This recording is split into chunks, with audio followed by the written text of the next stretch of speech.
Assalamu alaikum warahmatullahi wabarakatuh.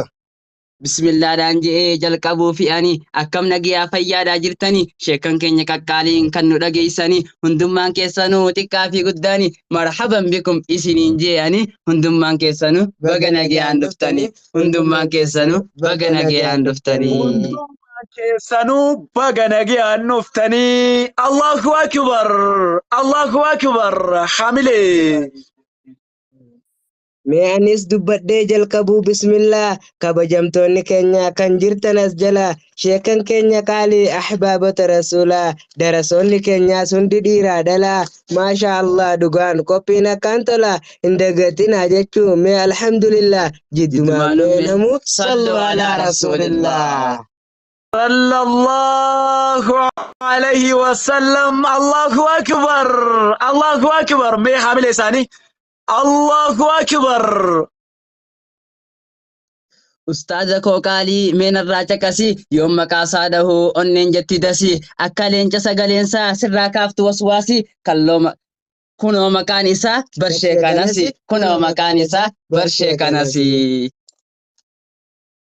Sheekanas yoon jedhuu mee maal si fakkaate leenca fakkii namaa kan rabbiin nuuf laate kan sammuun isaatu diiniin shallamamte sheeka kanaa rabbiin badhaasaaf nuuf laate Itoophiyaan sheeka kanaa eessuma argatte Itoophiyaan sheeka kanaa eessuma argatte. Allahu akbar. Itoophiyaan sheeka kanaa eessuma argatte. Allahu akbar. Takbiir. Mee namuu dhagiyaa qaamaa fi qalbiini warreen ammaan tanaa asii wal geessanii waggoota dheeraadhaaf laffa'aa turtanii markaza Maalik ibn Anas barachaa jirtanii har'a qophii eebbaaf asii wal geessanii hundummaan keessanuu koongiraatuleeshinii hundummaan keessanuu koongiraatuleeshinii. Dhaga'amee namuu wayiin isni hima kan xiqqaa fi guddaa hundi ilma namaa jecha koote miti kan rasuula alamaa addunyaa mal'uunatu wamaa fihaa hadiisaan nuuf hima illa alaalimi ammaas wal muta'allima illa alaalimi ammaas wal muta'allima. Allahu akbar, Allahu akbar. Moraal. Allahu akbar. Dhaamsi koo kunillee yoo ta'e isinii warri markaza Maalik ibn Anas barachaa jirtanii hadaraa dhaamsa kooti kuni diin rabbii baradhu karatti hin dhiisini hanga isin hundi akka isaa taatanii hanga isin hundi akka isaa taatanii. Dhiifama naaf godhaa yooni dhiifama naaf godhii anaas balleesse ustaaza koo qaalii maqaa isaatiin dhiise wayyoo sheek Musaa beekoo kan rabbiin eebbise kan rabbiin hayyummaa fi ilmis badhaase galatoomi yaa haadaa ustaaz Musaaf nu deesse galatoomi yaa haadaa ustaaz Musaaf nu deesse. Galatoomi yaa haadaa ustaaz Musaaf nu deesse. Allahu akbar. Moraal. Maddii isaan kanaa hoo eessa dhageesse namni isaan kanaa qaqqaree gabbaase sababa isaatiin addunyaa badaase Sheek Yaasiin jedhama goota haati deesse du'aa'ii isaatu isaanuu as geesse du'aa'ii isaatu isaanuu as geesse.